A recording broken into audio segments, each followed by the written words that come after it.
자, 이제 이런 앞에 서두의 내용을 이제 봤는데, 그러면 제가 한강길을 예제를 들어서 조금 풀어서 좀 설명을 좀 해드리겠습니다. 자, 한강길 코스 진행할 때 어떤 요청, 그러니까 그 요청 부분이 있었냐면은 뭐 가까워야 된다, 한강을 한 바퀴 다 걸어야 된다, 다리도 많이 건너야 된다, 이런 게 있었단 말이죠.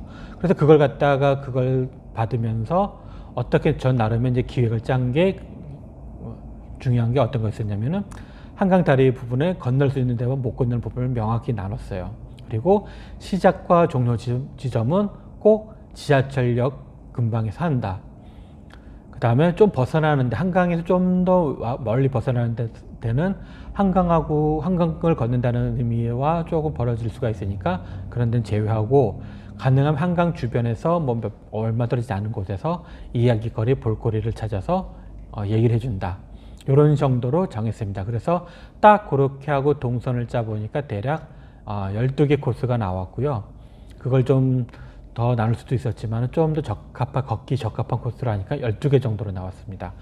자, 다음 지금 보시는 코스가 처음에 예상했던 코스입니다. 처음에는 한강길 주변에서만 돌아서 왔다 갔다 하는 걸로, 왕복하는 걸로 했는데, 이렇게 하니까는 단순하기는 한데 시작점과 중간 지점 어디서 시작해야 되는지도 좀 고민을 했었어요. 그래서 나름의 한강대교가 처음 생겼기 때문에 여기를 중심으로 잡자 이렇게 했었는데, 한 가지 아쉬웠던 건 너무나 단순한 거예요. 한강길을, 그리고 다리도 몇 개를 안 건너요. 그래서 한강에 있는 다리도 몇 더 건너야겠다는 의도가 있었으니, 그리고 가능하면은 좀 순환하고 서울시청에서부터 출발하면 더 좋은 의미가 있을 거라는 생각이 들어서 청계천을 포함시켰습니다. 그래서 이거를 좀 더 업그레이드를 했습니다. 그래서 지금 보시는 것처럼 코스를 만들었습니다. 그렇게 해서 순환 서울시청에서 출발해서 한강을 돌고 다시 시청으로 올라오는 순환형 코스를 만들었고요. 한강의 다리 중에 건너기 정말 불편한 데들이 있어요. 한강공원과 바로 연결이 안 된다든가, 아니면은 차량의 소통이 너무 많아서 좀 안전에 좀 안 좋은데, 이런 데는 빼고 몇 군데 선정을 해서 건넜습니다. 그랬더니만 최소 한강다리 한 8, 9개 정도는 건널 수 있는 형태로 바꿔놨습니다. 이렇게 바꾸고 나니 한강뿐만 아니라 한강 주변에 문화지, 역사지, 공원 이런 걸 섞고 나다 보니까 다양성도 있었고요. 한강만 걷는다는 단순함에서 숲길, 공원길, 도심길을 걸으면서 좀 자잘한 재미들을 많이 넣는 그렇게 배치도 됐습니다. 게다가 주변을 가면서 전혀 보지도 못했던 서울에 있는 어떤 문화, 역사, 유적지까지 포함되는 결과가 나와서 상당히 괜찮은 프로그램으로 지금까지도 운영을 하고 있습니다. 자, 이런 식으로 모든 상태를 포함시켜서 짜는 게 되게 중요한데, 이런 거는 쉽게 나오지는 않아요. 많이 다녀봐야 되고요. 답사를 하기 때문에 이게 가능한 거지, 한두 번 보고 지도만 본 다음에 나오는 거는 아닙니다. 자, 이렇게 해서 만들어진 그 코스는 서울시에서는 이렇게 마을 걷기라는 이름으로 해서 소개 자료로 또 이렇게 만들어졌고요. 자, 이렇게 소개 자료도 만들어지고 또 활용할 수가 있기 때문에 지도를 잘 만들어야 된다는 걸 말씀드린 건데, 또 이런 서울길 말고 제가 만들었던 코스 중에 좀 잘 된 동선의 예를 좀 보여드릴게요. 여기는 이제 방화산과 궁산에 있는 예시인데, 솔직히 처음 개화산과 궁산을 엮어서 하려다가 너무 멀어서 이걸 두 개를 나눠서 순환형의 코스로 이렇게 만들었습니다. 이렇게 만드니까 두 개의 코스도 나오고 시간도 적당하게 조절할 수가 있었기 때문에 굉장히 잘된 코스고, 현재도 가끔씩 이렇게 따라서 돌고 있습니다. 코스를 운영한다는 얘기죠. 근데 좀 안 좋은 예시를 좀 보여드릴까 합니다.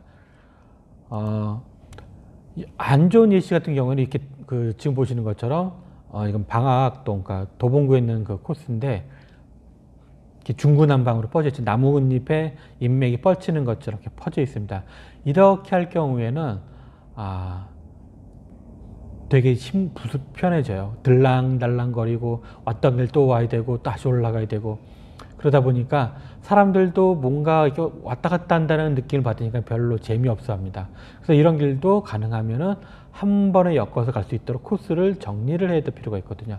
그러려면 아마도 이런 경우에는 산길로 연결해서 갔으면 되게 괜찮지 않았을까 싶습니다. 그리고 또 다른 예시가 있는데 옆에는 군포 둘레길이 이쪽이에요. 둘레길 코스를 너무 많이 만들기 위해서 짧게 길게 해서 복잡하게만 돼 있어요.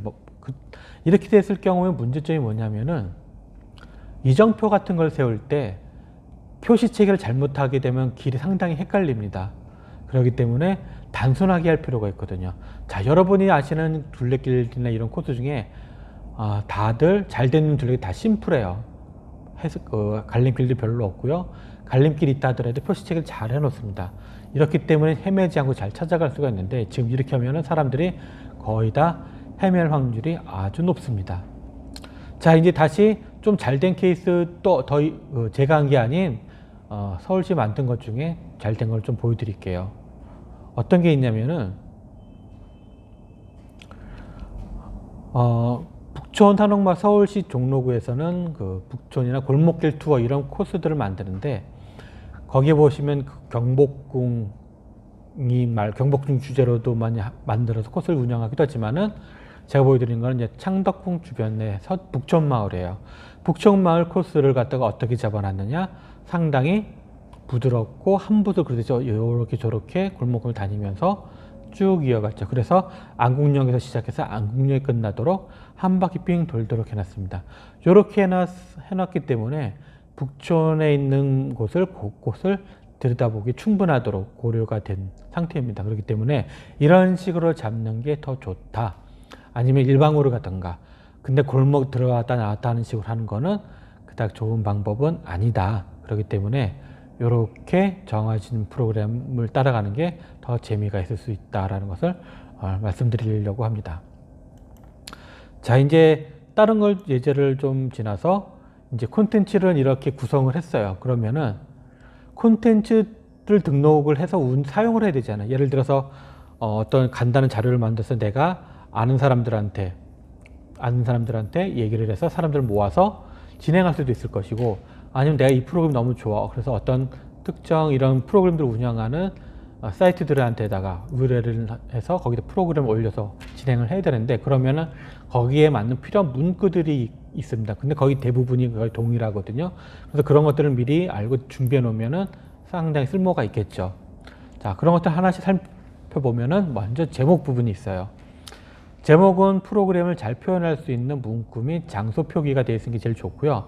어떤 분들은 제목을 쓰려니까 너무 이렇게 화려하거나 멋있게만 쓰려고 해요. 예를 들어서 삶과 희망이 두루 거부치는 무슨 숲길, 이런 명상의 길, 이런 식으로 쓰는데, 이렇게 하면 사람들이 이해를 못하거나 거기가 어딘지를 모릅니다. 차라리 북한산 둘레길 어떤 명상길이다, 이거를 갖다가 가고 싶다 하시면은 북한산 둘레길 완전 정보, 명상길 구간, 이런 식으로 쓰는 게 훨씬 더 명확하죠. 단순하고 재미없을 수는 있으나 사람들은 그 부분을 훨씬 더 쉽게 인지를 합니다. 그렇기 때문에 제목을 표현할 때는 아주 재미있게 패러디하는 것도 재밌지만, 이런 거가 어려우면은 단순하게 딱 어디를 가겠다, 뭐 하겠다, 이 식으로 표시를 해주는 게 더 간단합니다. 그 다음에 날짜. 내가 보통 진행해야 되는, 할 수 있는 날짜가 있잖아요. 그래서 그 날짜를 정해야 되는데, 보통 일주일 단위로 이렇게 하면은 사람들이 쉽게 안 옵니다. 최소 얼마를 벌려놔야 되느냐? 한 달 정도. 짧아도 3주 정도 전에 미리 프로그램을 기획해서 올려야 된다는 거예요. 그래야만 사람들이 모집을 하고 모객을 하고, 그래서 내가 진행할 때 충분히 사람들이 모일 수가 있거든요. 그 때문에 그런 부분. 그래서 날짜 선택하는 것도 중요하고요. 또 사람들이 잘 모이는 날짜가 있고 잘 안 모이는 날짜가 있어요. 주말은 요새는 잘 모이지만은 주중은 잘 모이지 않기도 하고 이렇습니다. 그렇기 때문에 그런 날짜 선택도 상당히 중요하고요. 신청 일자라는 게 있습니다. 보통 어떤 프로그램이든 이런 상품들은 나중에 안 차거나 그러면 환불을 해줘야 되는데, 그 기간이 보통 5일 정도 잡히거든요. 그렇기 때문에 신청 기한은 그 정도를 잡아야만 합니다. 5일 안쪽에서 신청해서 취소하게 되면은 환불에 대한 취소 수수료가 발생하기 때문에 고객 입장에서는 좋지는 않겠죠. 그러니까 미리 그런 날짜들을 고지를 해서 불편을 겪지 않도록 해주는 것도 배려이자 나한테도 편한 그런 자리가 되는 겁니다. 그래서 신청 마감 일자라는 거를 꼭 써주시는 게 좋습니다. 모이는 장소, 그 출발지이자 내가 어떤 프로그램을 진행할 때 만날 수 있는 장소인데, 이건 앞서 얘기했던 것처럼 가능하면 지하철역이 더 좋다라고 말씀드릴 수가 있겠고요. 모임 코스와 일정, 코스를 어디 코스를 가겠다는 것도 써야 되고요. 시간도 쓰셔야 돼요. 그래서 대략 몇 시에 끝나는지. 어떤 분들은요, 시간이 하루짜리 프로그램이 아니면 보통 한 2~3시간짜리 프로그램이다. 그러면 그 끝나는 시간에 맞춰서 다른 일정을 잡습니다. 그래서 그것 때문에 꼭 시간을 물어보시는 경우가 많거든요. 그렇기 때문에 끝나는 시간을 최대한 일찍 끝내는 거는 괜찮지만 더 넘겨서 끝나는 건 그닥 좋지는 않아요. 그러니까 가능한 시간을, 끝나는 시간도 정확하게 나타내 주시는 게 중요합니다. 그 다음 코스 설명은 오늘 그때 진행한 프로그램에 코스가 어디를 지나가는지, 어떤 것을 보게 되는지, 이 프로그램을 통해서 얻을 수 있는 거, 느낄 수 있는 것들을 딱 5~6줄 정도로 작업해서 쓰는 걸 갖다가 코스 설명이라고 합니다. 그래서 이런 내용들이 더 들어가야 되고요. 더 뭐가 있냐면은 회비 부분이 있어요.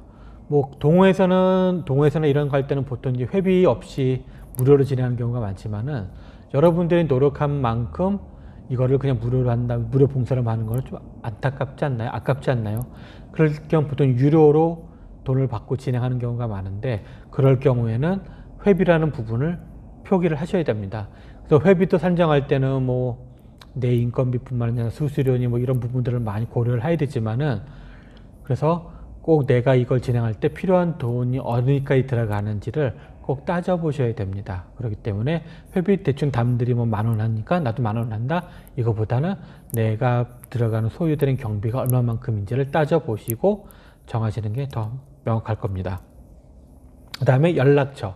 사람들이 보통 이제 이 여행 프로그램과 관련돼서 문의를 많이 하는데, 나한테 전화 오는 경우도 있고요. 아니면 해당 웹사이트나 이런 데다 올라올 수도 있어요. 그러면은 거기를 통해서 문의도 하겠지만은, 프로그램 진행 당일날에는 나한테밖에 연락이 올 수밖에 없잖아요. 그렇기 때문에 연락처를 미리 올려놓는 것도 그런 부분들을 갖다 해소할 수가 있고요. 또 늦게 오는 고객들한테 응대하거나 이러기 위해서도 필요한 거기 때문에 연락처를 꼭 올리시는 게 좋습니다. 근데 내가 내 연락처는 너무나 귀하고 아무나 함부로 오픈할 수가 없어 라고 생각하시면은, 이런 용도, 그러니까 사업을 위해서, 일을 위해서 쓸 만한 별도의 폰을 따로 하나 두시고 활용하시는 것도 방법이 되겠습니다. 그 다음에 이제 준비물이 있어요. 계절이 바뀌든 어떤 계절이든 어떤 장소에 가느냐에 따라서 필요한 부분들이 있거든요. 그래서 뭐 음료가 됐던 간식이 됐던, 그다음 의상, 또 신발 종류, 또 비가 올 걸 대비해서 우비를 챙기세요. 이런 것도 다 준비물입니다. 그래서 이런 것도 다 미리 얘기를 해주셔야 돼요. 안 그러면은 사람들한테 또 이거 맞지 않은 또 다른 어떤 항의를 받기도 하고 그러거든요. 그러니까 꼭 미리미리 얘기를 해주시는 게 좋습니다. 날이 굳어서 비가 올 것 같은데 그날 비는 안 와요. 안 올지도 몰라요. 그래도 일단은 우산을 챙기세요라는 게 더 낫습니다. 근데 구질구질하도 비 안 올 것 같아라는 거 너무 믿어서 갑자기 비라도 쏟아지면은 낭패를 당하겠죠. 그러니까 미리 준비물은 이렇게 다 준비할 수 있도록 해주시는 게 좋습니다. 그 다음에 이제 또 어떤 것들이 있냐면, 이런 것들을 다 내용을 이렇게 썼지만 그래도 부족한 부분들이 있어요. 그러면 뭘 써야 되느냐? 프로그램 진행할 때 필요한 예의사항이던 것, 주의사항, 이런 부분들을 또 안내를 해줘야 되거든요. 그래서 그런 부분들이 찾아온 고객들이 충분히 숙지를 할 수 있어야 됩니다. 그거 말고도 또 갑자기 변심해서 아니면 일이 생겨서 취소하는 경우도 있어요. 그럴 경우에 취소에 대한 순서가 어떤지도 말씀을 드려야 되거든요. 그런 경우에도 안내 문구에 넣어야 됩니다. 물론 여행 사이트나 이런 곳에서는 주의사항이나 환불 관련된 내용은 기본적으로 정해져 있는 폼이나 양식이 있기 때문에 고려하지 않아도 되지만은, 여러분들도 프로그램을 진행하는 입장에서는 사전에 미리 알고 있어야 나중에 대처를 할 수가 있으니만큼 이런 것들 충분히 숙지를 하고 계셔야 됩니다. 자, 또 요새 제일 중요한 거 있죠. 개인정보. 전화번호 노출이 꺼려도 하지만은 알려달라고 잘 알려주지도 않습니다. 그리고 혹시 잘못 썼다 하더라도 또 문제가 될 수 있기 때문에 개인정보 수집 및 보호정책이란 이 문구를 꼭 올리셔야 됩니다. 그게 카페 모임이 됐던, 동호회 모임이 됐던, 여행 모임이 됐던, 이거 꼭 하셔야 됩니다. 안 그러면 나중에 이거에 잡혀 또 꼬투리가 될 수 있기 때문에 꼭 이런 부분들을 넣어주셔야 되고요. 또 이거 말고도 사람들이 또 질문하는 게 있어요. 분명 다 내용이 나와 있음에도 불구하고서 질문하는 경우가 있기 때문에 그런 걸 대비해서 Q&A든 아니면 댓글 달 수 있는 얘기든 아니면 문자로 받을 수 있는 거든 카톡이든 이런 걸 활용해서 다 문의응답을 받을 수 있는 그런 걸 만드는 것도 되게 좋습니다. 물론 힘들겠지만은 이렇게 준비해 놓는 게 다음을 위해서도 상당히 좋은 자료가 되기도 합니다.